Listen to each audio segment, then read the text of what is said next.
పరలోకపు తండ్రి, మీ పరిశుద్ధ నామమునకు వందనములు.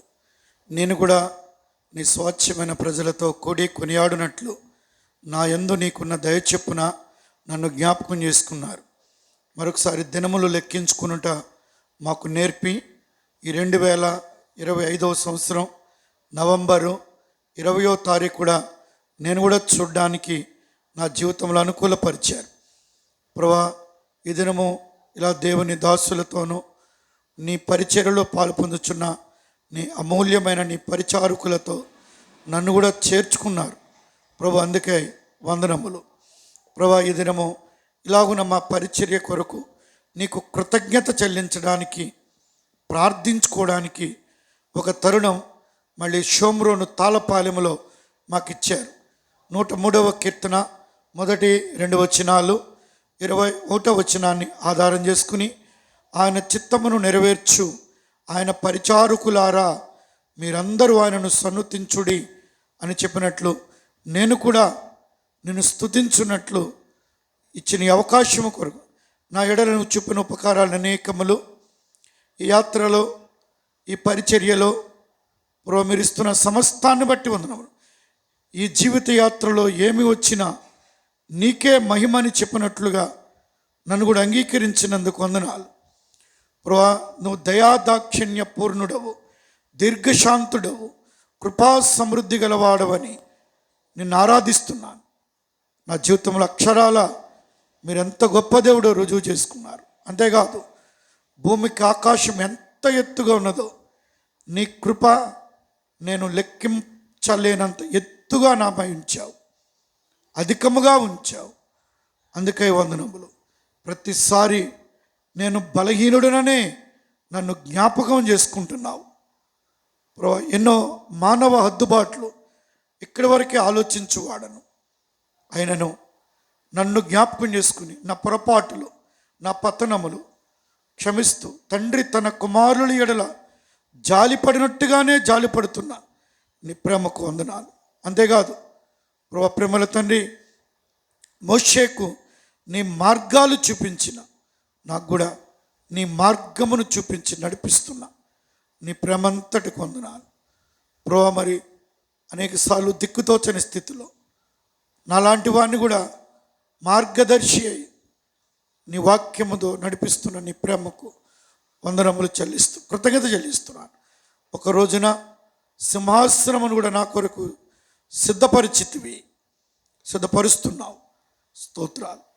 ఆ దినముకై నన్ను కూడా ఈ పరిశుద్ధుల గుంపుతో పాటు సిద్ధపరచండి, ఆయత్తపరచండి.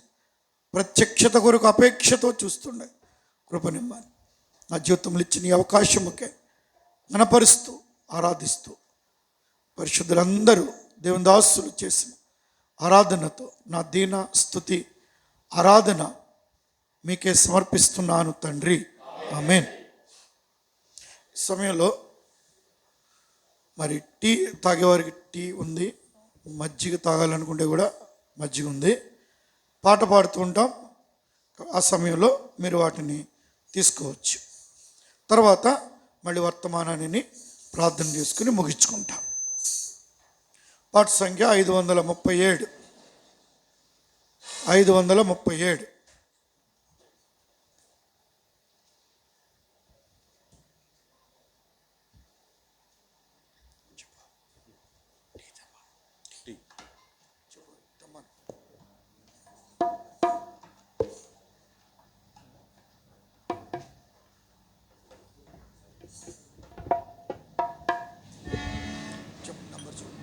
పాట సంఖ్య 537, పాత పుస్తకంలో 531.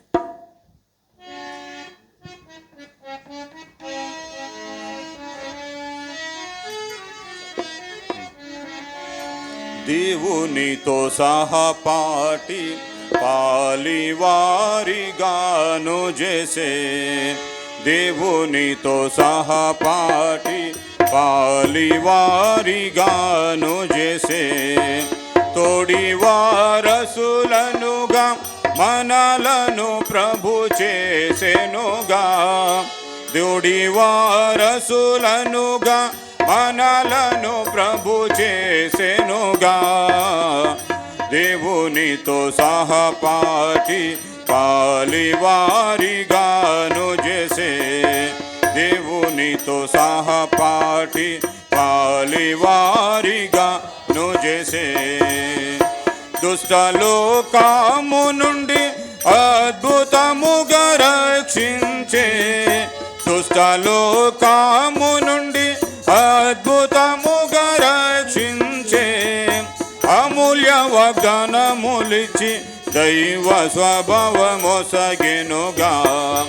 అమూల్య వాగ్దానములిచ్చి దైవ స్వభావమొసగెనుగా, దేవునితో సహపాఠి పాలివారిగాను చేసే, దేవునితో సహపాఠి పాలివారిగాను చేసే, దైవ వెలుగును పొంది దైవాత్మలు పాలు పొంది, దైవ వెలుగును పొంది దైవాత్మలు పాలు పొంది, దివ్య వాక్యమును పొంది దివిని రుచి చూచితిమి, దివ్య వాక్యమును పొంది దివిని రుచి చూచితిమి, దేవునితో సహపాఠి పాలివారిగాను చేసే, దేవునితో సహపాఠి పాలివారిగాను చేసే, ప్రభు పరిశుద్ధతలో పాలివారమగునట్లు, ప్రభు పరిశుద్ధతలో పాలివారమగునట్లు, సకల శ్రమల పాలై దైవ శిక్ష నొందితిమి, సకల శ్రమల పాలై దైవ శిక్ష నొందితిమి, దేవునితో సహపాఠి పాలివారిగాను చేసే, దేవునితో సహపాఠి పాలివారిగాను చేసే, పరలోక పిలుపునందు పాలివారిగాను చేసే, పరలోక పిలుపునందు పాలివారిగాను చేసే, తన ఇంటి వారినిగా చేయమనల నేర్పరచే, తన ఇంటి వారినిగా చేయమనల నేర్పరచే, దేవునితో సహపాఠి పాలివారిగాను చేసే, దేవునితో సహపాఠి పాలివారిగాను, తండ్రిని స్తుతించెదము యోగ్యులుగా మము చేసే, తండ్రిని స్తుతించెదము యోగ్యులుగా మము చేసే, పరిశుద్ధుల స్వాస్థ్యములో పాలివారిగా చేసే, పరిశుద్ధుల స్వాస్థ్యములో పాలివారిగా చేసే, దేవునితో సహపాఠి పాలివారిగాను చేసే, దేవునితో సహపాఠి పాలివారిగాను చేసే, క్రీస్తులో పాలివారే క్రీస్తు సుగుణములను పొంది, క్రీస్తులో పాలివారే క్రీస్తు సుగుణములను పొంది, దృఢముగా నిలచెదము పట్టు వదలక మనము, దృఢముగా నిలచెదము పట్టు వదలక మనము, దేవునితో సహపాఠి పాలివారిగాను చేసే, దేవునితో సహపాఠి పాలివారిగాను చేసే, ప్రభువు మహిమయందు పాలివారమౌ మనము, ప్రభువు మహిమయందు పాలివారమౌ మనము, ప్రభు సెలవిచ్చెనుగా ప్రియులను మేల్కొల్పెదము, ప్రభు సెలవిచ్చెనుగా ప్రియులను మేల్కొల్పెదము, దేవునితో సహపాఠి పాలివారిగాను చేసే, దేవునితో సహపాఠి పాలివారిగాను చేసే, తోడి వారసులనుగా మనలను ప్రభు చేసెనుగా, తోడి వారసులనుగా మనలను ప్రభు చేసెనుగా, దేవునితో సహపాఠి పాలివారిగాను చేసే దేవునితో సహపాఠి పాలివారిగాను చేసే.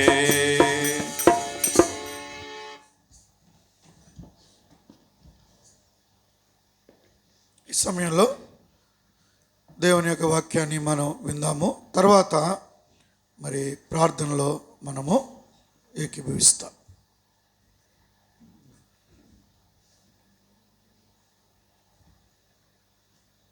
ప్రభువైన యేసుక్రీస్తు వారి యొక్క నామములో చేరువచ్చిన సేవకులకు, పరిచారకులకు, పెద్దలకు దేవుని నామం పేట శుభములు తెలియజేస్తూ ఉన్నాం. ఈ సేవకుల కూడికలో మనము ధ్యానించడానికి గాను 2 పేతురు 1వ అధ్యాయము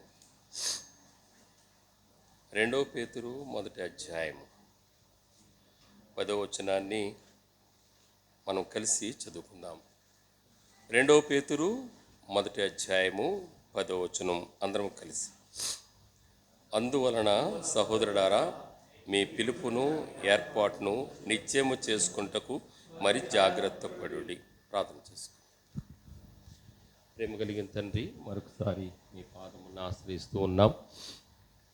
ఆరాధించుట్లో మీరు మాకు ఇచ్చిన కృపలన్నీ జ్ఞాపకం చేసుకుని మమ్మల్ని మీ పాదములు ఎదుట పడవేసుకోవడానికి, సంతోషముతో ఆరాధించడానికి ఇచ్చిన కృప అంతటి కొరకు వందనాలు ప్రభా. మరొకసారి మమ్మల్ని ఏర్పరచుకున్న మీ పిలుపు ఏర్పాటును గుర్చి మమ్మల్ని మేము నిశ్చయపరచుకొని నీకు ఇష్టమైన, అంగీకారమైన, యోగ్యమైన రీతిలో మా సేవా పరిచర్య చేయడానికి కాను మాకు నేర్పించి మమ్మల్ని పురుకొల్పమని, నిష్ప్రయోజకమైన దాసుడను నన్ను కడిగి పవిత్రపరిచి శుద్ధీకరించి నీ నోటు బోరగా ఉపయోగించుకోమని ప్రభువును రక్షకుడైన యేసుక్రీస్తు నామమున ప్రార్థిస్తున్నాం తండ్రి, ఆమేన్.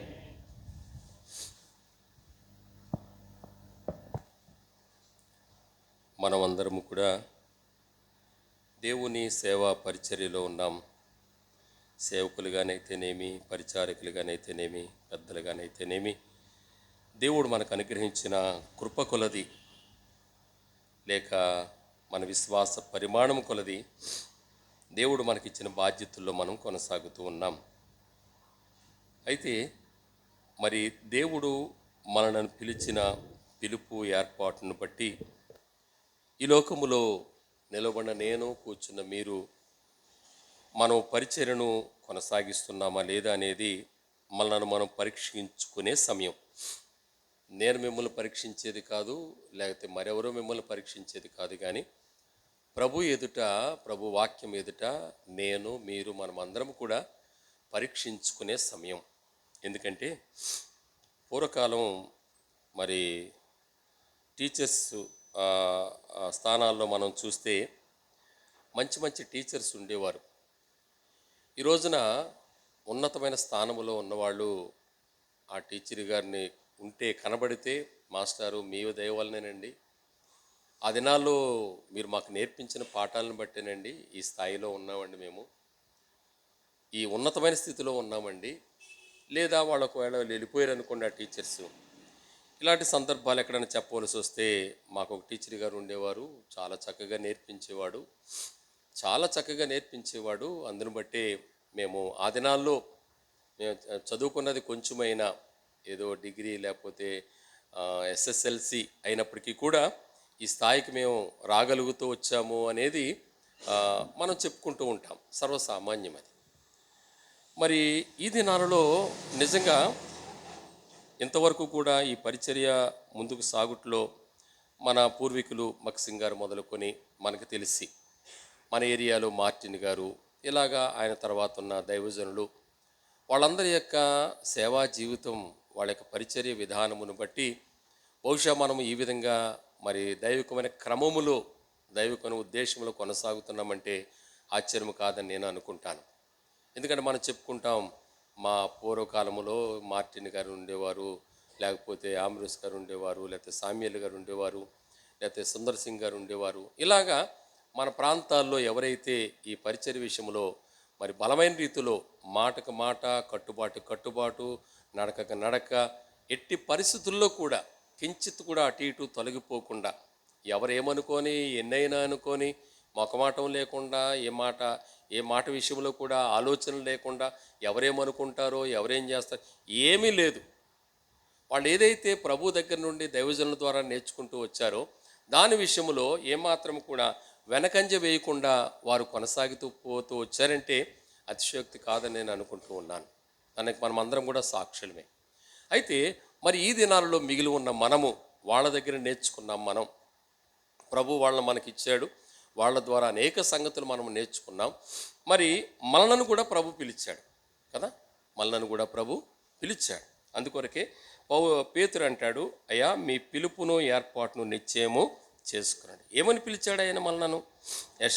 యెషయా గ్రంథములో చాలా స్థలాల్లో ఈ మాట చూస్తాం. ఏమని చూస్తామంటే మొట్టమొదటిగా 41వ అధ్యాయములో యెషయా గ్రంథము 41వ అధ్యాయము 8వ వచనం, నా సేవకుడవైన ఇశ్రాయేలు నేనేర్పరచుకొనిన. ఈ మాట చాలా స్పష్టంగా ఉంది. అంటే మనందరి కొరకు ప్రభు ఈ మాట మాట్లాడుతూ ఉన్నాడు. నా సేవకుడైన ఇశ్రాయేలు నేనేర్పరచుకున్న యాకోబు, నేనేర్పరచుకున్న యాకోబు. 9వ వచనంలో అంటాడు, భూ దిగంతముల నుండి నేను పట్టుకొని దాని కొన్నల నుండి పిలుచుకున్నవాడా, నీవు నా దాసుడు అనియు నేను నిన్ను ఉపేక్షింపక ఏర్పరచుకుంటుననియు నేను నీతో చెప్పి ఉన్నాను. కనుక ఈ మాట ఎంత స్పష్టంగా ఉన్నదంటే మన విషయంలో కూడా ఈ పిలుపు ఉన్నది. ఖచ్చితంగా ఇక్కడ చేరువచ్చిన సేవకులుగా, పరిచారికలుగా, పెద్దలుగా, మన దేవుని ఇంట్లో పరిచర్య చేస్తున్న మనందరి కొరకు కూడా ఈ పిలుపు మనం అందరం ఎరుగుదాం. ఎవరు మట్టుకు వాళ్ళే.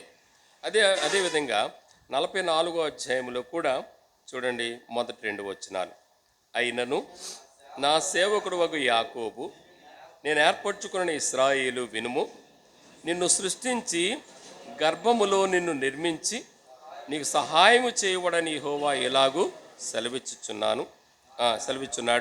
నా సేవకుడు వగు యాకోబు నేను ఏర్పరచుకున్నా. అంటే నేను మీకు కొన్ని సంగతులు మాత్రమే చూపించాను కొన్ని స్థలాల్లో. మీరు ఇలాగా అనేక చోట్ల యెషయా గ్రంథములోనే నువ్వు నా సేవకుడవు, నేను నిన్ను ఏర్పరచుకున్నాను, నువ్వు నా సేవకుడవు, భూదిగంతాల నుండి నేను ఏర్పరచుకున్నాను. కనుక దేవుడు ఎంత చక్కగా ఈ మాట మనతో మాట్లాడి ఆయన సేవా పరిచయ కొరకై ఆయన మనల్ని పిలుస్తూ వచ్చినాడు. అయితే దేవుని సేవ కొరకై, దేవుని పరిచయ కొరకై పిలువబడ్డ మనము సేవకులుగానైనా, పరిచారకులుగానైనా, లేక పెద్దలుగానైనా ఏ పరిచర్య కొరకైతే మనం పిలువబడుతూ వచ్చినామో ఆ పరిచర్య విషయంలో మనము ఖచ్చితమైన వారంగా, నిక్కచ్చైన వారంగా, యథార్థమైన వారంగా మనం ఉండాలనేది ప్రభు కోరుతూ ఉన్నాడు. పూర్వకాలం చెప్పాను కదా, టీచర్స్ ఉన్నారంటే వాళ్ళకి ఇంకా ఈ కాలం లాంటి పరిస్థితులు ఏమి లేవు. అంటే ఈ కాలం టీచర్స్ నేను నిందించట్లేదు, కానీ తప్పు పట్టుకోవద్దు. ఆ కాలంలో ఎలా ఉండేవారంటే వాళ్ళ మోటివ్ అంతా వీడిని ప్రయోజకుడిగా చేయాలా. ఈ క్లాసులో ఉన్న ఈ అబ్బాయి అయినా ఈ అమ్మాయినా ఏం చేయాలి, నేను ప్రయోజకుడిగా చేయాలా, జ్ఞానవంతుడిగా చేయాలా. రేపొద్దున్న వాడి కాళ్ళ మీద వాడు నిలబడాలా, ఏదైనా 4 డబ్బులు సంపాదించుకోవాలా, ఒక ప్రయోజకమైన స్థానానికి రావాలా. ఆ దినాల్లో మరి డబ్బుల కోసము లేకపోతే జీతం కోసము అయితే, ఆ దినాల్లో జీతాల కోసం అయితే ఈ రోజుల్లో ఎవరు పని చేయక్కర్లేదు కూడా. మా అమ్మ అయితే 57 రూపాయలకు పనిచేసింది టీచర్గా, తనకు ఉద్యోగం వచ్చినప్పుడు 57 రూపాయలు.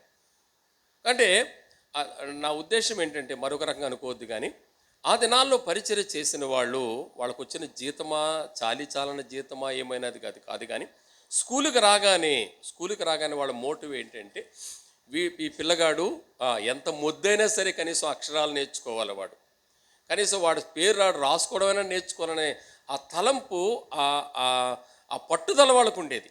నేనేమంటానంటే దేవుడు మనల్ని ప్రేమించి మనం ఎక్కడి వారమో, ఎలాంటి వారమో, మన బ్రతుకులు, మన జీవితాలు ఎలాంటివో, కానీ తన కృప ద్వారా మనం ఆరాధన వర్తమానంలో ఇంటూ వచ్చున్నాం.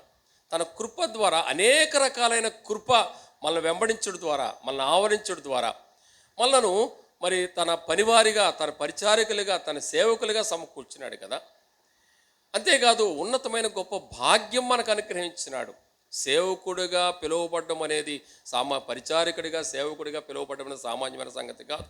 మనగ్గా మనం పెట్టుకున్నది కాదు. ఆయన పిలిచి, పౌలు అంటాడు కదా, 1 తిమోతి 1 అధ్యాయము 12-13 వచనాలు కలిసి ఉన్నాయి. ఆయన ఏమంటాడంటే, పూర్వము దూషకుడను హింసకుడను హానికరుడనైన నన్ను తన పరిచర్యకు నియమించి నమ్మకమైన వాడిగా.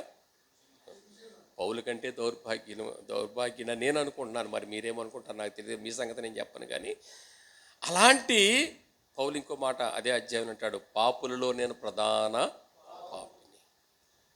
కనుక అలాంటి వాడిని నన్ను ప్రేమించి తన పరిచర్యకు నియమించాడు.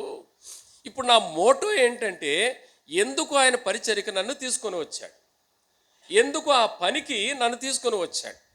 నేను యోగ్యుడిని కాదు, నా మట్టుకైతే నేను అయోగ్యుడిని. కానీ ఆయన ఆయన యోగ్యుడు గనక, నేను అప్రయోజకుడను, ఆయన ప్రయోజకుడు గనక, ఏ విషయంలో చూసినా ఆయనతో నేను నిలవబడ్డానికి, కూర్చుండడానికి అవకాశం లేని వాడినైనా నన్ను నమ్మకమైన వానిగా ఎంచి ఈ పరిచర్య నాకు అప్పగించినాడు.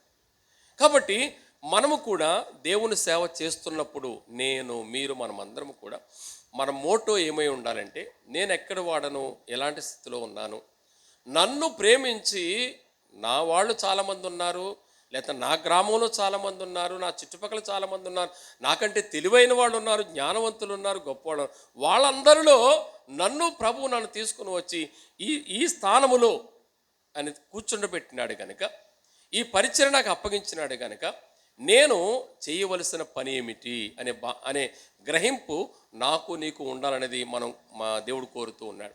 ఏదో మనము సేవకుడిగా నేనైనా మీరైనా ఏదో ఈ సేవా భారం అనేది, సేవా పరిచర్య అనేది ఒక యాంత్రికంగా, యథాలాపముగా, ఒక యాంత్రికంగా మనము చేసేటట్టుగా కాకుండా, ఇందాక మరి వారధన వర్తమానంలో మనం విన్నాం, దేవుని యొద్ద నుండి మనము మనం ప్రజలకు నేర్పించేటట్లుగా. మరి ఈ బీఈడి టీచర్స్ వీళ్ళకు కూడా, ఇక్కడ టీచర్స్ ఎవరైనా ఉంటే, వీళ్ళ ట్రైనింగ్లో ఏముంటుందంటే లెసన్ ప్లాన్స్ ఉంటాయి. ఏ లెసన్ ఎలా చెప్పాలా, ఎలా ప్రారంభించాలా, సబ్జెక్ట్ ఏంటి, దాని కాంటెస్ట్ ఏంటి, ఇలాగ లెసన్ ప్లాన్ అంటూ ఉంటుంది. లెసన్ ప్లాన్ ప్రకారం చెప్పేవాళ్ళు. సేవకులుగా, పరిచారకులుగా మనకు కూడా లెసన్ ప్లాన్ ఉంది. అది ఎక్కడుందంటే, ఇదిగో ఈ పరిశుద్ధ గ్రంథములో ఉన్నది.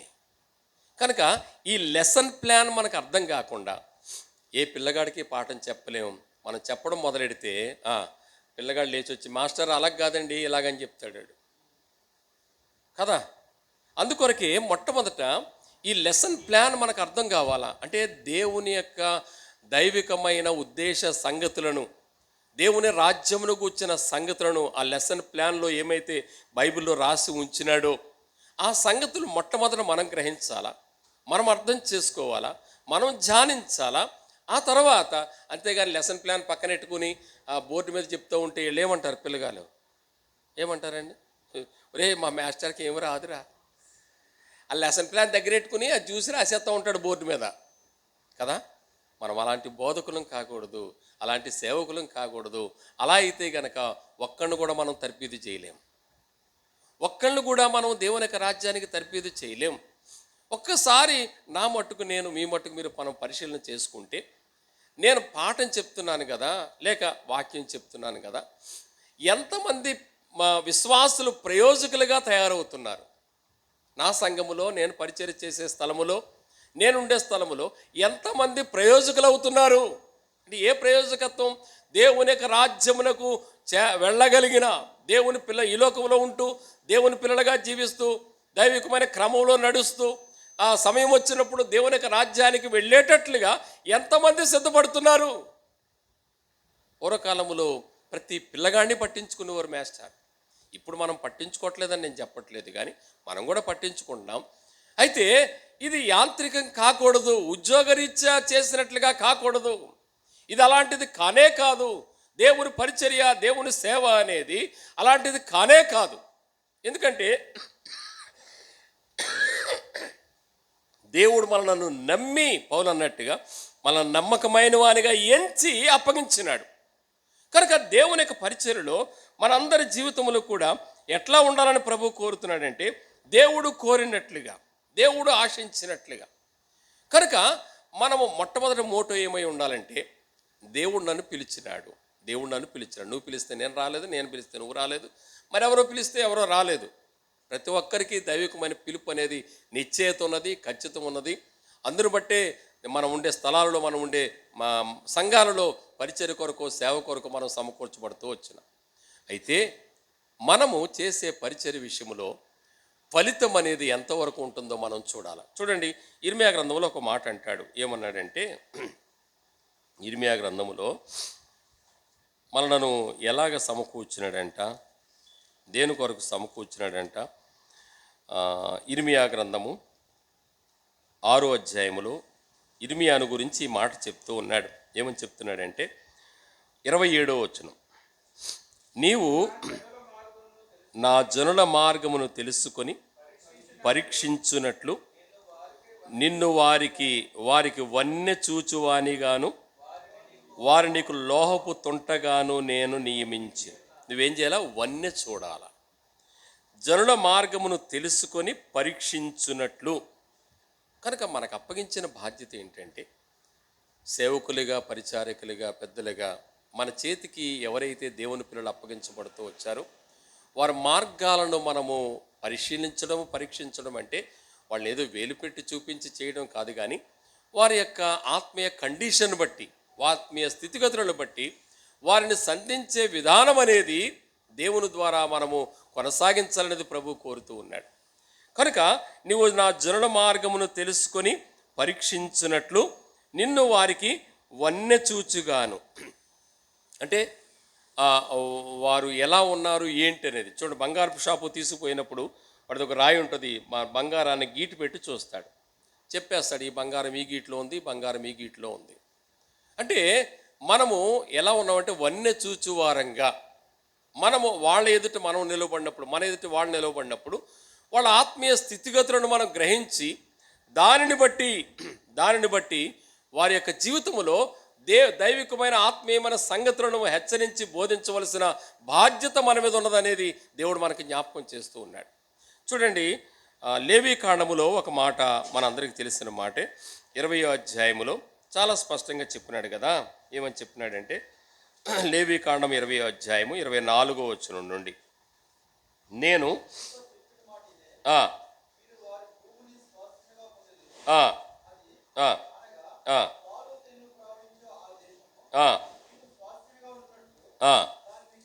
ఆ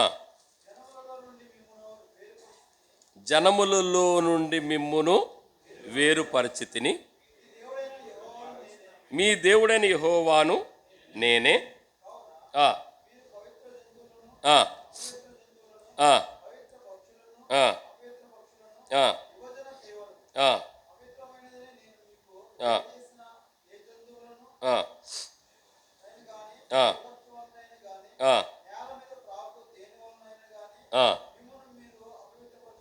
ఆ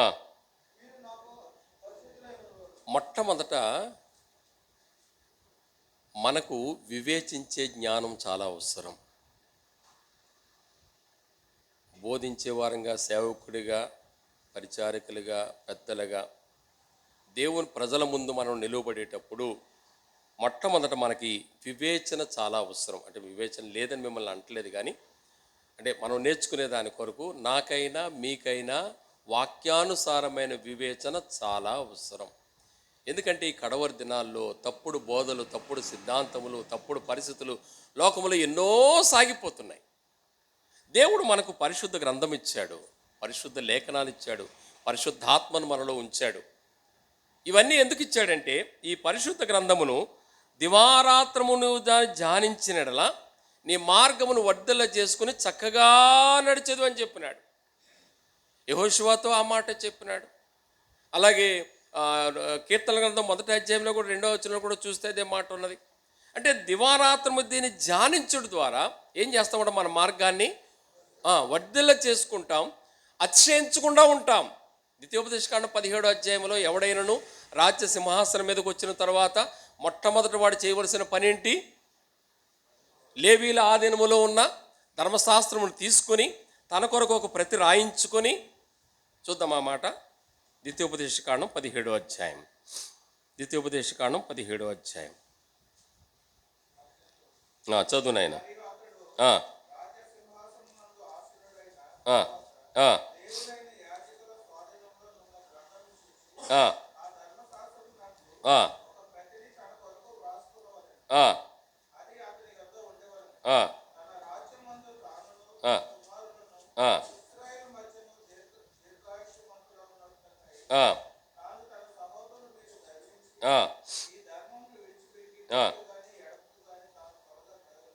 ఆ, ఆ,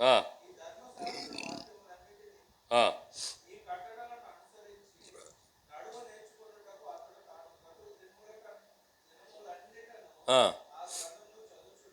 మొదట నేను మీరు మనం అందరం చేయవలసిన పని ఏంటంటే బ్రతికే దినాలన్నిటిలో కూడా ఈ ధర్మశాస్త్ర ప్రతిని దివారాత్రులు ధ్యానించాలటండి. ఎప్పుడైతే మనం దివారాత్రం దీన్ని ధ్యానిస్తామో మనకు అవగాహన అవుతుందో దాంట్లో మంచి చెడ్డల వివేచన మనం గ్రహిస్తాం కనుక ఇతరులకు దాన్ని చెప్పే విషయంలో చాలా సులువుగా దాన్ని చెప్పగలుగుతాం. అందుకొరకే లేవికాండములు ఏమన్నాడంటే ముందు మీరు విభజన చెయ్యాలా, ఏది అపవిత్రమైనది ఏది పవిత్రమైనది. ఈ ఈ విభజన చేయడం చేత కాకపోతే ఏమవుతుంది చెప్పండి? విభజన చేయడం చేత కానప్పుడు ఏమవుతుంది? మొత్తం అంతా నష్టమవుతుంది. నాకే విభజన చేయడం చేత కానప్పుడు నీకేం చెప్తాను? నేను నీకేం బోధిస్తాను? రెండు కలిపే చెప్తాను. నువ్వే వింటావు, నువ్వు రెండు కలిపే వింటావు. నువ్వు ఇంకొకటి చెప్పవలసి వస్తే నువ్వు కలిపే చెప్తావు. ఇలాగ సమాజం ఏమైపోయిందంటే మొత్తం దేవునికి ఉద్దేశం సంకల్పంలోంచి తొలగిపోయి పాడైపోయి దేవునికి రాజ్యము దేవునికి రాకడొచ్చినప్పుడు మనం ఉత్తరవాదులుగా ఉండొద్దు. యేసుకేలు గ్రంథంలో చెప్తాడు, నేను ఒక సంగతి ఒకటి చెప్పమన్నప్పుడు ఆ సంగతి నువ్వు వెళ్ళి వాడికి చెప్పు. వాడు విన్నాడు, నువ్వు చెప్పేసావు, వాడు విన్నాడు. చేశాడా లేదా అనేది వాడు చెయ్యకపోతే వాడు ఉత్తరవాది. నేను చెప్పిన తర్వాత నువ్వు వెళ్ళి చెప్పలేదనుకో పలానా వ్యక్తికి ఇలాగని చెప్పేసి, ఎవడు ఉత్తరవాదులు? మనం సేవకులుగా కూడి వచ్చింది, పరిచారకులుగా కూడి వచ్చింది ఎందుకంటే రేపు పొద్దున సింహాసనం ఎదుట నిలువబడినప్పుడు ఎవడి ఆత్మ విషయంలో కూడా బోధించే మనము ఉత్తరవాదులుగా ఉండడానికి వీల్లేదు. ఈయన చెప్పలేదండి నాకు చెప్పేస్తాడు. అవతరుడు ఖచ్చితంగా చెప్పేస్తాడు. విశ్వాసి ఈయనకి ఈ సంగతులు నాకు తెలియదని తెలితే నేను ఎందుకు చెప్తానండి? అందుకొరకే ధర్మశాస్త్ర విషయంలో సంపూర్ణమైన పట్టు నీకు నాకు ఉండాలా. బోధించడం అందరూ బోధిస్తారు, నేను తప్పని నేను చెప్పట్లేదు. బైబిల్ ఇచ్చి అంతా చదివేసి కొంచెం జాగ్రత్తగా అర్థం చేసుకుని రావయ్యా అంటే రెండో వారం మూడో వారానికి వర్తమానానికి నిలబడిపోవచ్చు. ఇలాంటి చేసేవాడు చాలామంది ఉండొచ్చు. అయితే మనం ఎలాంటి వారంగా ఉండాలంటే, మనం ఎలాంటి సేవకులుగా పరిచారకులుగా మనం ఉండాలంటే మొట్టమొదట విభజించడం మనకి చేతనవును.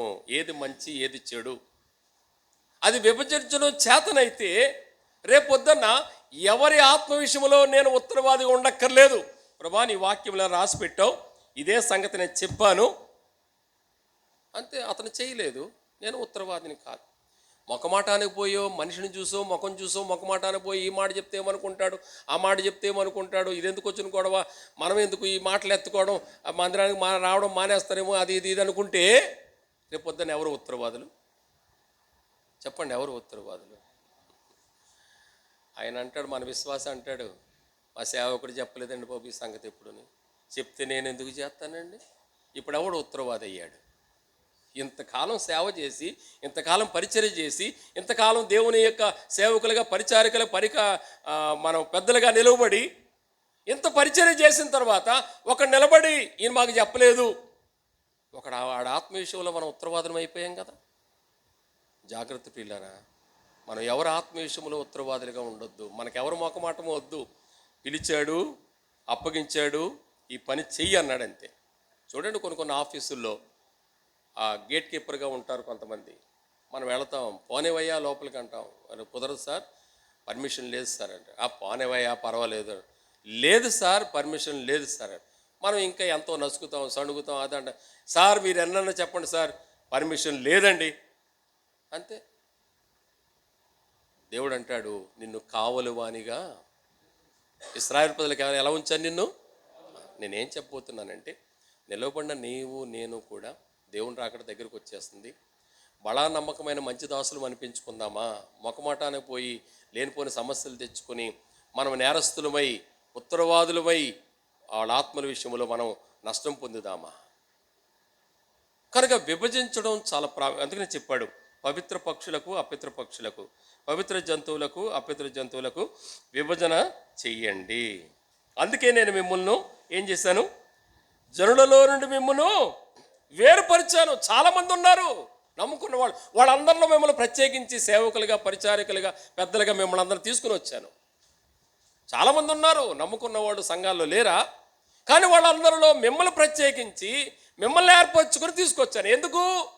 మంచి చెడ్డలు వివేచించి, ఇవి అపవిత్రమైనవి తీసేబాయి, పక్క తీసేయి, దీని జోలికి వెళ్ళొద్దు, ఈ పవిత్రమైనవి అవలంబించు, నడుచుకో అని ముఖాముఖిగా ఖండితంగా ముఖమాటం లేకుండా బోధిస్తారనే ఉద్దేశంతో మిమ్మల్ని తీసుకుని వచ్చాను. మరి మనం అలా ఉన్నామో ప్రియులారా? అది పరీక్షించుకోవడానికే సేవకుల మీటింగు. ఒకవేళ ఏదైనా తప్పిదం పొరపాటు ఉంటే మనల్ని చక్కపరుచుకోవడానికే ఈ కూడిక. కాబట్టి ఇక్కడ లేవి కాండంలో చెప్పినాడు చూడండి, ఇర్మియా గ్రంథము 15వ అధ్యాయం 19వ వచనం. ఇర్మియా గ్రంథము 15వ అధ్యాయము 19వ వచనం.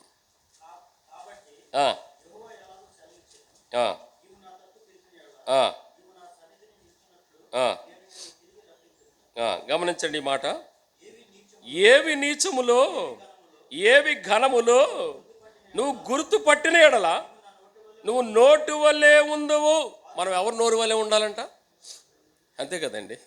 ఇప్పుడు దేవుడు స్వయంగా మాట్లాడుతున్నాడా? ప్రతి ఒక్కరితో మాట్లాడుతున్నాడు అంటే ఆయన స్వరము కొరకు ఆయన నోటిగా మన నోటిని ఉపయోగించుకుంటున్నాడు కదా.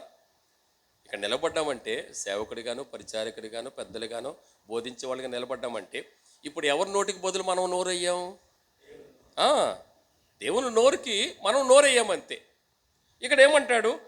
ఏవి నీచములో ఏవి ఘనములో నువ్వు గుర్తుపట్టినడా నువ్వు నోటి వలె ఉంటావు.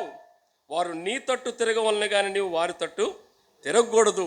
అప్పుడు నిన్ను ఈ ప్రజలు పడగొట్టజాలని ఇత్తడి ప్రాకారముగా నేను నియమించెదను. నిన్ను రక్షించుటకు, నిన్ను విడిపించుటకు నేను నీకు తోడై ఉన్నాను కనుక వారు నీ మీద యుద్ధము చేయదురు కానీ నిన్ను జయింపకపోదురని యెహోవా సెలవిచ్చుచున్నాడు. దుష్టుల చేతుల నుండి నిన్ను విడిపించదును, బలత్కారుల చేతుల నుండి నిన్ను విమోచించదు. కాబట్టి లోకములో మనం దేనికి భయపడవలసిన పని లేదు. ఉన్నదన్నట్టుగా మాట్లాడే విషయంలో, ఉన్నదన్నట్టుగా చెప్పే విషయంలో ఎలాంటి పరిస్థితుల్లో కూడా మనము భయపడవలసిన, సిగ్గుపడవలసిన, నిందపడవలసిన అవసరం లేదనేది దేవుడు ఖచ్చితంగా మాట్లాడుతూ ఉన్నాడు. చూడండి, ఇలాగూ విభజన చెయ్యకపోవడం వల్ల, అంటే ఏది సరైందో ఏది సరైంది కాదో విభజన చేయకపోవడం వల్ల యెహెజ్కేలు గ్రంథం 22వ అధ్యాయము, యెహెజ్కేలు గ్రంథము 22వ అధ్యాయము, యెహెజ్కేలు గ్రంథము 22వ అధ్యాయం 26వ వచనం. ఎంత భయంకరమైన పరిస్థితులు దాని యాజకులు నా ధర్మశాస్త్రం నిరాకరించుదురు, నాకు ప్రతిష్ఠితములకు వస్తువులను అపవిత్రపరచుదురు, ప్రతిష్ఠితమైన దానికిని సాధారణమైన దానికిని భేదమెంచరు, పవిత్రమేదో అపవిత్రమేదో తెలుసుకున్నకు జనులకు నేర్పరు. వీళ్ళకే తెలియనప్పుడు ప్రజలకేమి నేర్పుతారు?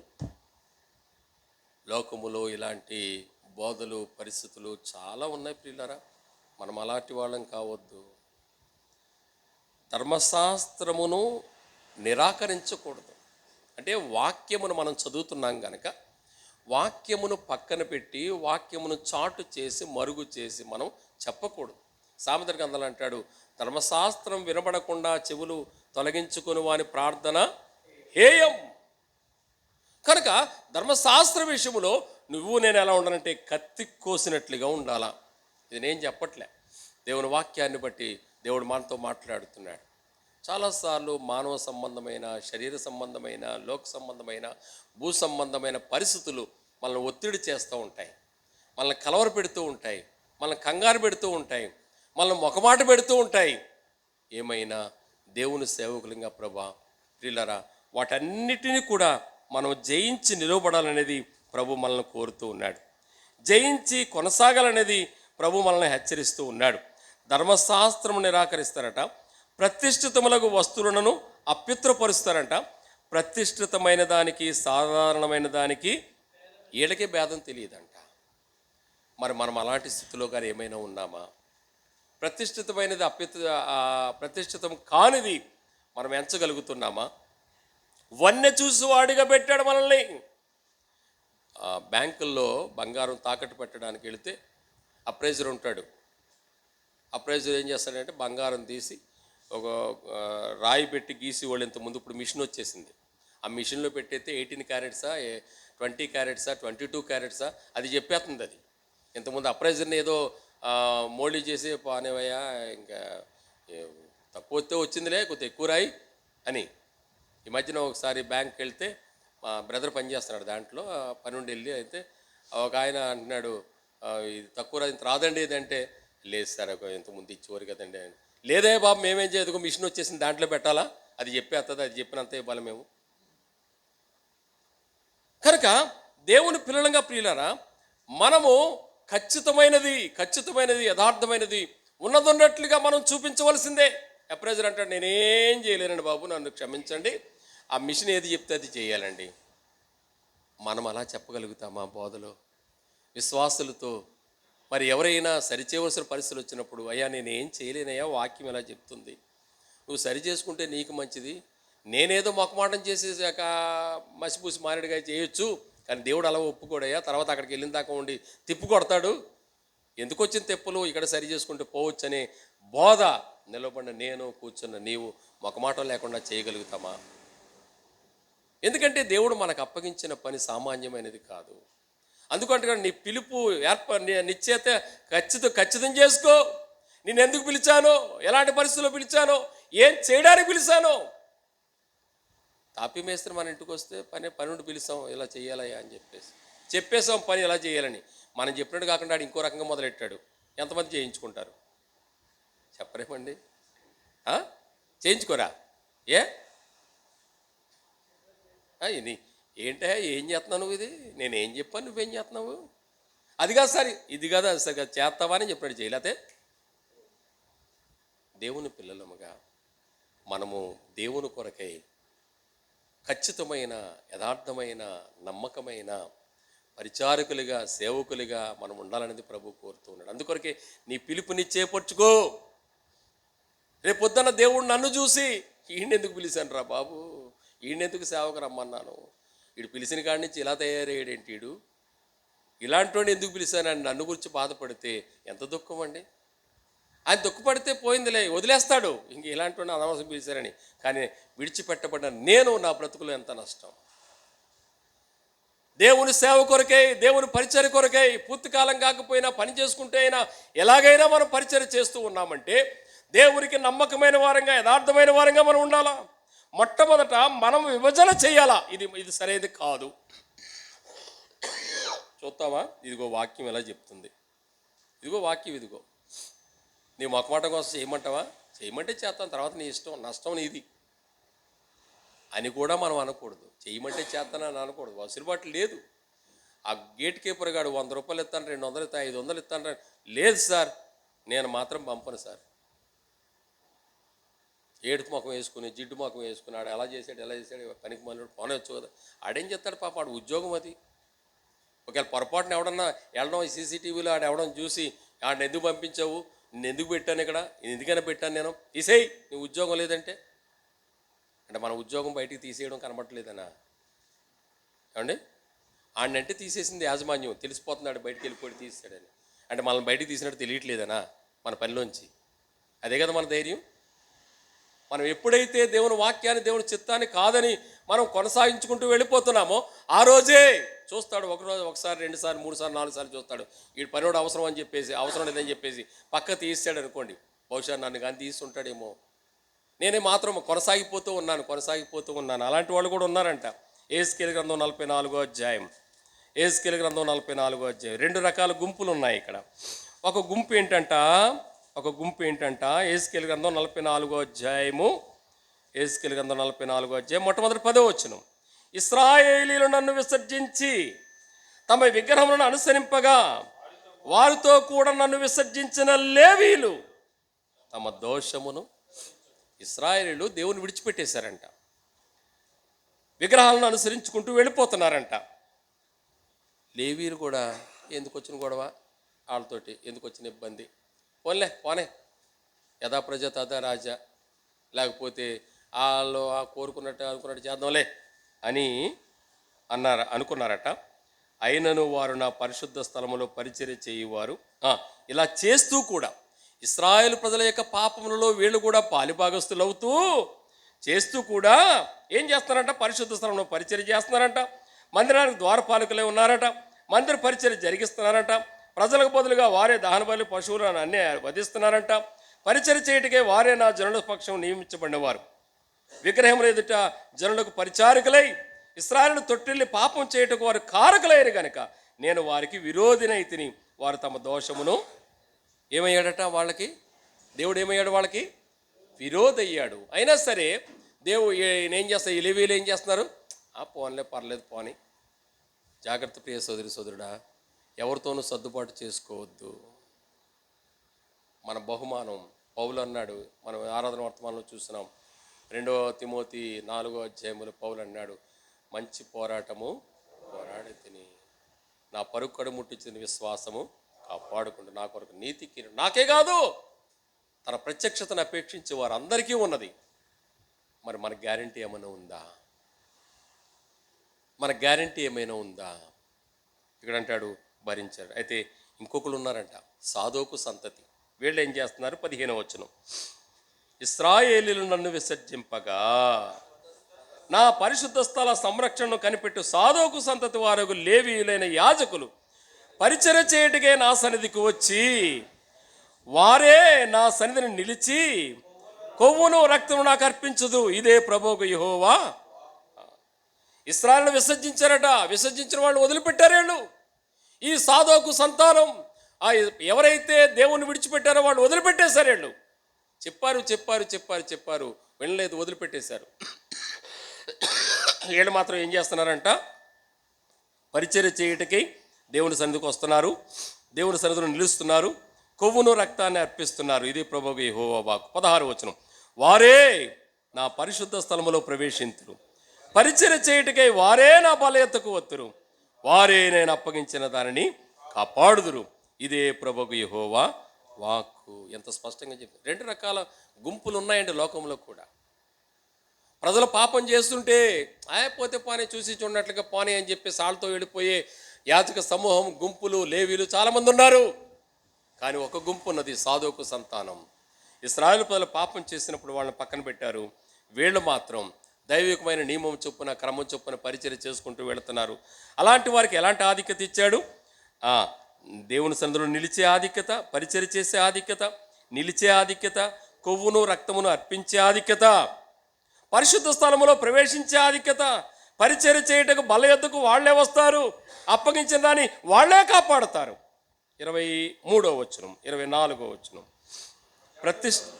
అదే అధ్యాయము 25, 23వ వచనం అండి. ప్రతిష్ఠితమైనదేదో, ప్రతిష్ఠితము కానిదేదో, పవిత్రమైనదేదో, అపవిత్రమైనదేదో కనుగొనుటకు వారు నా జనులకు నేర్పునట్లు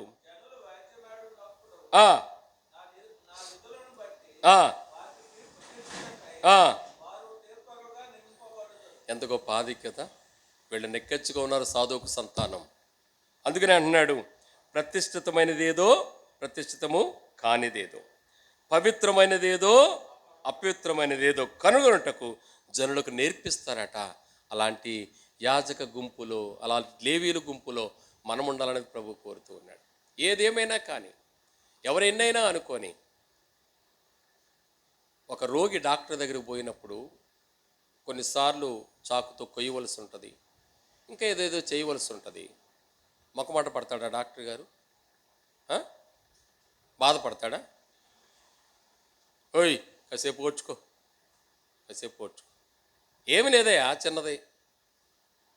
మనము కూడా మనమేం చెప్పాలి ప్రజలకి, ఇది అవసరం, ఇది అవసరమయ్యా, ఇది నీ జీవితంలో అవసరం. కాబట్టి మనం ఖచ్చితంగా మనం ప్రజల ముందు నిలబడేటప్పుడు, బోధించేటప్పుడు నిక్కచ్చి అయిన వారంగా. ఇప్పుడు ఏదైనా ఎవరికి పుండు ఉందండి, పుండు ఉంది, నొప్పి పట్టేస్తుంది, బాధ పెట్టేస్తుంది, డాక్టర్ దగ్గరికి పోతే ఒక ఆయింట్మెంట్ రాసి పైన రాస్తా ఉండయ్యా, లోపలేమో చీమ పట్టేసింది, పుండు కనబడుతుంది, ఇంత ఎత్తున ఉబ్బు ఉంది. అది డాక్టర్ దగ్గరికి వెళ్తే ఈ ఆయింట్మెంట్ రాసేవయ్యా అని చెప్పాడు. బయటకు వచ్చి ఏమంటాడు? మీరే ఏమంటారు చెప్పండి? ఈయనేం డాక్టర్ అండి బాబు, లోపల పసట్టేసి పుండెట్టేసి ఏదైతే ఏదో దాన్ని తీసి శుభ్రం చేసి చేస్తాడు అనుకుంటే ఆయింట్మెంట్ రాయమంటాడేంటి? మంచి డాక్టరే. ఇప్పుడు అలాంటి వాళ్ళని ప్రజలు కోరుకుంటున్నారు. అదే ఒక డాక్టర్ దగ్గర పోయినప్పుడు చిన్న ఘాటు పెడతానయ్యా, లోపల తీసేస్తానయ్యా, మంచిదండి బాబు, పెట్టేయండి బాబు, వెంటనే ఎన్ని కోతలు అయితే అన్ని కోతలు కోసేయండి, కోసేసి ఏం చేయాలండి, దాంట్లో ఉన్నది తీసేయండి బాబు. అలాగ ప్రజలు ఇష్టపడట్లేదు. కోత కోసి కుళ్ళు తీయడానికి ఇష్టపడట్లే. పైన ఎన్ని ఆయింట్మెంట్లు అయినా రాయించుకోవడానికి ఇష్టపడుతున్నారు. మనం అలాంటి డాక్టర్లుగా వద్దు. కరెక్ట్ అయ్యా, నీ గాయం తగ్గాలంటే నేను చిన్న కోత పెడతాను, అది లోపల తీసేస్తాను, గాయానికి మందేస్తాను, ఒక 4 రోజుల్లో తగ్గిపోద్ది. ఇలాంటి డాక్టర్లుగా మనం ఉండాలా? పుండును పుండుగా ఎంచి ఆ దాంట్లో ఉన్న పస తీయవలసినట్లుగా తీసి వేయవలసిన మందు వేసే డాక్టర్లుగా, అట్టి పరిచారకులుగా, సేవకులుగా ఉండాలనేది ప్రభు నిన్ను నన్ను కోరుతూ ఉన్నాడు. నీ నుండి నా నుండి ప్రభు ఆశిస్తున్నది అదే. కాబట్టి సాధోకు సంతానం ఎలా ఉన్నదంట? పవిత్రమైంది, ప్రతిష్ఠితమైంది, అపిత్రమైంది, పవిత్రము కానిది ప్రజలకు నేర్పిస్తున్నాడంట. అలా నేర్పించి వాళ్ళందరినీ సమకూరుస్తూ వచ్చాడట.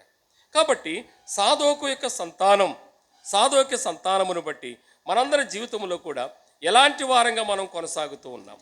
దేవుడు మనల్ని నమ్మి ఈ పరిచయం మనకు అప్పగించినాడు కదా. చూడండి, యెహెజ్కేలు గ్రంథము 48వ అధ్యాయం 11వ వచనం. యెహెజ్కేలు గ్రంథం 48వ అధ్యాయం 11వ వచనం చదవండి.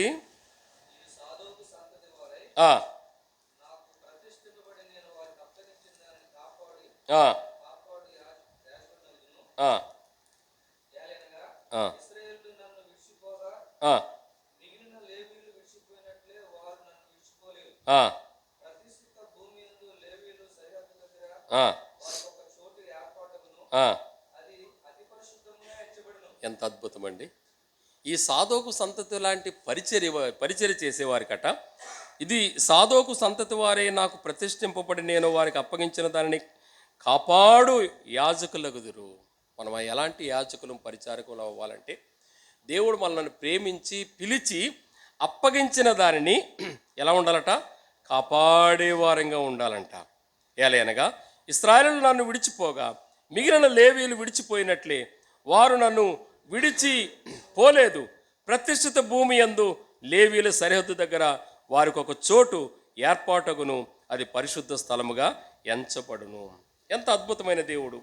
ఎంత కనికరము, వాత్సల్యత కలిగిన దేవుడు! నీవు నమ్మిన దేవుడు, నేను నమ్మిన దేవుడు కూడా.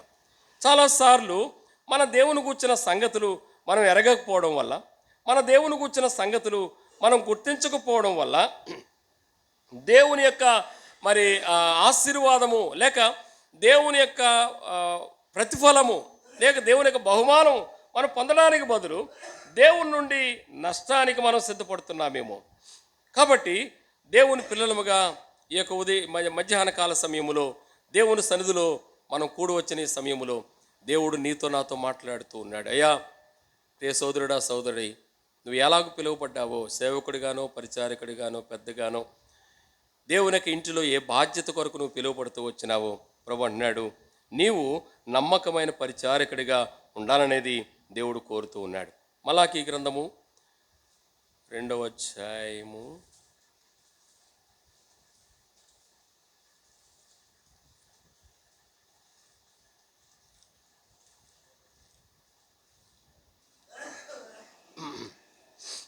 6వ వచనమా?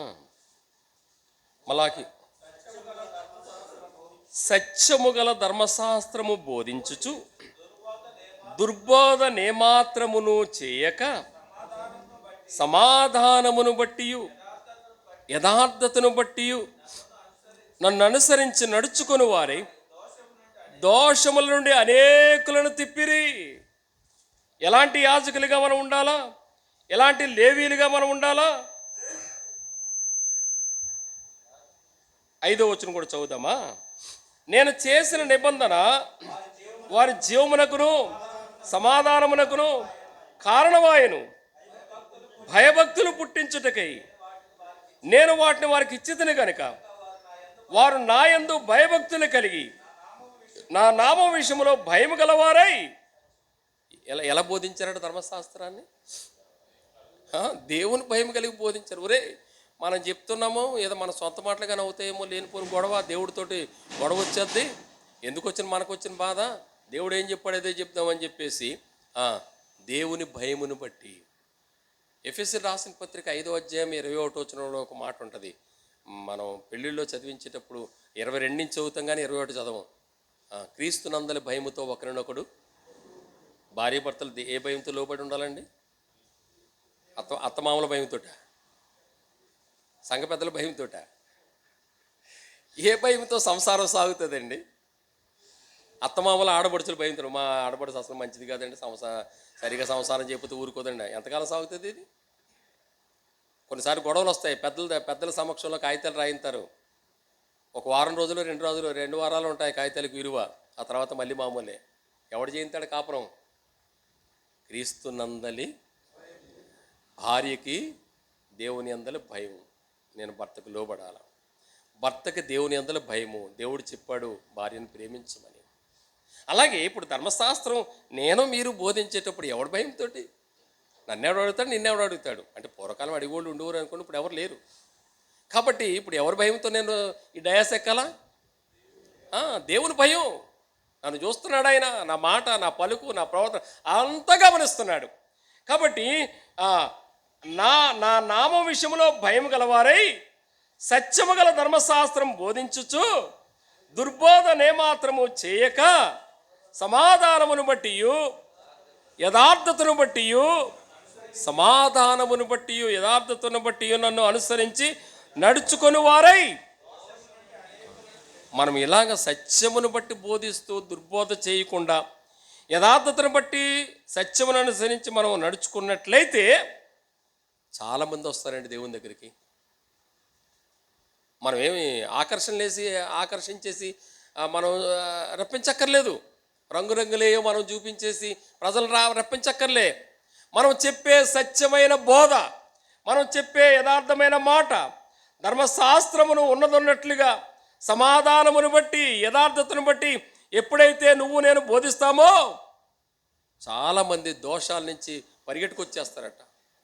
నేను అనుకుంటాను ఈ దినాల్లో చాలామంది రావట్లేదంటే బహుశా నేను ధర్మశాస్త్రమును బట్టి సరిగా బోధించలేకపోతున్నానేమో, సత్యమును బట్టి యథార్థతను బట్టి నేను కనపరచలేకపోతున్నానేమో, లేకపోతే మరి అనేక ఆత్మలు ఇంకా రక్షణ లేని చాలా ఉన్నాయి, ఎందుకు సమకూర్చలేకపోతున్నాం? ఆ తర్వాత అన్నాడు, యాజకులు సైన్యములకు అధిపతికు యెహోవా దూతలు కనుక జనులు వారి నోట. మన నోట ఏమి నేర్చుకోవాలండి వాళ్ళు? రాజకీయాలు కాదు, లేక రకరకాల పద్ధతులు, మరి ద్వేషాలు, కోపాలు కాదు, ఆడపక్షము ఈడుపక్షం కాదు. ప్రజలు మన దగ్గర నేర్చుకునేది ఏమి నేర్చుకోవాలా? ధర్మశాస్త్రం నేర్చుకోవాలా. జీవము కలిగిన దేవుని వాక్కు మన నోటి నుంచి వాళ్ళు నేర్చుకోవాలా. పూర్వకాలం ఉపాధ్యాయులు బోధించినప్పుడు పిల్లలు జ్ఞానము నేర్చుకున్నారు. అందుకొరకే వాడు చదివింది SSLC అయినా వాడు ఉన్న తర్వాతి కాలంలో వాడున్న స్థానం కలెక్టర్ వరకు వెళ్ళిన దినాలు కూడా ఉన్నాయి. ఎందుకు? ఆ టీచర్ నోట ఏమి నేర్చుకున్నాడు? వాడు సత్యాన్ని నేర్చుకున్నాడు, యథార్థతను నేర్చుకున్నాడు, ఉన్నదన్నట్లుగా జ్ఞానము నేర్చుకున్నాడు. మన నుంచి ఏమి నేర్చుకుంటున్నారు ప్రజలు? ఏమి నేర్చుకున్నారు? మన సంఘములో నా సంఘములో ఏమి నేర్చుకుంటున్నారు? జాగ్రత్త పిల్లారా, మన నుంచి లోక సంబంధమైనది, భూ సంబంధమైనది ప్రజలు ఎప్పుడూ నేర్చుకోకూడదు. అలా అయితే మన బోధ సరైనది కాదేమో పరీక్షించుకోవాల్సిన వారంగా ఉన్నాం. యాజకులు ఎవరంట? సైన్యములకు అధిపతి యెహోవాకు మనం ఆయన దూతలమండి. ఏ పరలోకంలో దూతలు ఉన్నాయి, ఆ దూతల లెక్క కాదు, మనల్ని దూతలుగా చేసుకున్నాడు అని చాలక కోటాను కోట్ల దేవదూతలు, కెరూబులు, సెరూబులు ఉంటుండగా వాడు చాలక నిన్ను నన్ను చేసుకున్నాడంటే నీవు నేను భూలోకములో సత్యమును ఆచరిస్తూ యథార్థతను కలిగి సమాధానం కలిగి అనేకులను ప్రభు వైపు తిప్పడానికి దేవుడు నిన్ను నన్ను సాధనాలుగా ఏర్పరచుకున్నాడు. కాబట్టి మన నోట ధర్మశాస్త్రం నేర్చుకోవాలా ప్రజలు. వినేవాళ్ళు ఎవరైనా సరే, మన కుటుంబం మన ముందు కూర్చున్నా, మన బంధువులు మన ముందు కూర్చున్నా, మన గ్రామస్తులు మన ముందు కూర్చున్నా, ఎవడో మనం అంటే తెలియనివాడు మన ముందు కూర్చున్నా వాడు ధర్మశాస్త్రం అంటే దేవుని మాటలు నేర్చుకోవాలా, దేవుని వాక్కును నేర్చుకోవాలా. వారు జ్ఞానమును బట్టి బోధింపవలెను. మనం దేన్ని బట్టి బోధించాలంట? ఏ జ్ఞానం? యాకోబు పత్రిక 3వ అధ్యాయంలో ఉన్న దయ్యాల జ్ఞానం కాదంట, 17వ వచనంలో ఉన్న దైవికమైన జ్ఞానం. మొట్టమొదట పవిత్రమైనది, సమాధానకరమైనది, మృదువైనది, సులభముగా లోబడినది, మంచి ఫలములతో, కనికరముతోను మంచి ఫలములతోనూ నిండుకున్నది, పక్షపాతము లేదు, వేషధారణ లేదు. ప్రియ సోదరి సోదరుడా, నీ జీవితంలో నా జీవితంలో దేవుడు పిలిచిన పిలుపు మనం నిశ్చయపరుచుకుందాం. 1 పేతురులో చదివాం కదా మనం. ఒకసారి ఆ మాట చదువుకొని మనం ప్రార్థనలోకి వెళ్తామా? 2 పేతురు 1వ అధ్యాయం 10వ వచనం. అందువలన సహోదరులారా, మీ పిలుపును ఏర్పాటును నిశ్చయము చేసుకున్నటకు మరి జాగ్రత్త. మీరు ఇట్టి క్రియలు చేయువారైతే ఎప్పుడూనూ తొట్టిల్లరు. అలాగను మన ప్రభువును రక్షకుడైన యేసుక్రీస్తు యొక్క నిత్యరాజ్యములో ప్రవేశము మీకు సమృద్ధిగా. మనం సంతోషంగా వెళ్ళిపోతాం. మనం బోధించిన బోధన బట్టి ఎవరెవరు సమకూర్చబడ్డారో వాళ్ళు మన వెనకాల సంతోషంగా వచ్చేస్తారు. తల్లి వెనకాల పిల్లలు వెళ్ళిపోయినట్లుగా, తండ్రి వెనకాల పిల్లలు వెళ్ళిపోయినట్లుగా. అలాంటి బోధకులుగా, సేవకులుగా, పరిచారకులుగా మనం సిద్ధపడడానికి దేవుడు నిన్ను నన్ను కూడా ఆయన సమకూర్చి నడిపించునుగా.